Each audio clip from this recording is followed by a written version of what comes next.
Cool. How you doing, Ray? Hey, good man. How are you? Yeah, good, thanks. I think we might have grown up quite near each other, because there was a picture of you in my local chip shop. Oh, Are you really? Westbourne Park? Were you sort of Westbourne No, Park? not at all. I'm the other side of London. I'm Oh. North London. Well, you must have been to into this local chip shop near when I Oh, was growing up. really? Anyway, yeah, I used to go. Yeah, it's great. Anyway, I'm going to begin by asking. I mean, I just really enjoyed the show. I love the kind of tonality of it. I love that kind of modernization of the kind of the dialogue and the way it's presented. How aware were you of the kind of how modern it would be, like in terms of the music that they use and stuff? Was that in the script, or has it been a bit of a surprise? No, it was kind of you kind of obviously from my discussions with Justin and Erwin prior to doing the show. They kind of alluded to and gave certain examples of what it might be like. And then, seeing the deck, there was a deck presented to me at some point, and I kind of saw from I could see it was going for a kind of modern element to it, which I thought was really smart and interesting. I think, doing a historical piece and then drawing in a new and perhaps younger audience through the way it's done stylistically was really interesting. But then as you go along different stages of the production, and then you actually realize, oh God, it's almost more poppy than I thought it'd be in some places. And seeing the trailer not long ago and the way they cut that, I think it's really smart, and I think it's going to draw a lot of people into it. So I'm intrigued. I'm really intrigued to see who's going to respond to this show. Mm. I read an article in Deadline about your casting, and it called the character Charles intelligent, politically deft, athletically gifted, and devastatingly handsome. Devastatingly handsome. You got to love a description like that.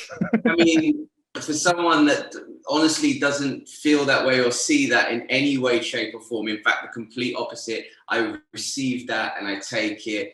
And it's very flattering, but I don't know who writes these things, honestly. But I mean, obviously, you are playing kind of songs based on reality. So, how much research do you do when dealing with someone from so long ago? Because if you play a real person from, say, like the 1960s, you can meet them, maybe meet their family. You can get these kind of first-hand accounts, but there's generally not a huge amount to work off with kind of historical figures. Does that make it harder, or conversely, does that actually allow you kind of more freedom to find your own way into the character? I think it gives you a lot more freedom, and I think it takes away any kind of pressure. I obviously, what was interesting about this is that immediately from the off, it wasn't gonna, they weren't going down a route of where everything had to be exactly like it was, because of course we're all doing our own accents, so that's the first point. But for me, you just try and garner as much information as you can, and then you have to kind of give yourself that freedom to go, okay, now what would make this character more interesting? I can take bits of history and go, that, okay, now how would I what would I bring to that if I can relate something similar to my life, if that had happened? For example, Charles de Guise, it was the cardinalship was forced upon him. And at the time, it might have been, wow, I'm getting this. But then as you get older and you get through your teenage years, and you're realizing, this road of faith has suppressed me in so many ways, and I can't do certain things I would want to do growing up as a teenager, then I can sort of try and find moments in my life where that's relatable, and use that to see, to build on top of the character and the subtext and how he might feel in different scenes and scenarios. But to answer your question, when there's only a certain amount of information and you can't meet the person, then I think it's nice to have a bit of artistic freedom, and you can build as much as you can, but inevitably you're never going to get it exactly as it was. So, and obviously because of the tone of the show and the modernization of it, it kind of made that flexibility a bit easier. And did you know much about this kind of time period going into this? It's a bit of a blind spot for me, I can't really lie. But did you learn anything about the way that they lived back then that surprised you during the making of this? Yeah, I didn't actually. Of course, I'd heard of the Medici family and of Catherine de Mediciís. Didn't really know too much, hadn't really delved into it too much, no reason to. And then, of course, this gets presented to me. And so I took the book. did the audiobook version of it and listened to it. And yeah, of course, the way things were done then, it's brutal, as you know, the religious friction, the brutality of kind of people doing wrong in those times and what would happen to them. So yeah, it's obviously very interesting delving into all that. Yeah. Yeah, I wonder because I sort of love watching this sort of good old period drama. I just wonder, as from an actor's point of view, because like I went to, I was at sort of Pinewood or one of those kind of big studios recently, and I was sort of just walking around on a bit of a break I had doing some sort of stuff, and I saw this kind of huge set, which is obviously building a kind of a time hundreds of years ago, and it almost feels like you're at a theme park, and that kind of taps into that childlike quality, that part of our imagination where it becomes the world of make believe, when you kind of stand behind doors like you're sort of James Bond and stuff. Is it like that as an actor? You've been in all sorts of different shows. When you're on a set like this for something like the Serpent Queen, does it make you feel like you're a kind of child again? Yeah, it does, absolutely. This show made me feel like that. When I did Away, which was set in space, that made me feel like that. Of course, you know, being an astronaut, of course, it's like a childhood thing. And this did for many different reasons, because you do feel transported back into time, especially when we were shooting in the real places, the real castles. So there was that element, but also for me, like being an actor of color, getting to dress up in that kind of period costume, which, you know, doesn't happen often, is amazing. It is real, like you're going to play, it's like make believe. It's just amazing. It's like, you know, you do feel quite childlike. Yeah, I loved it.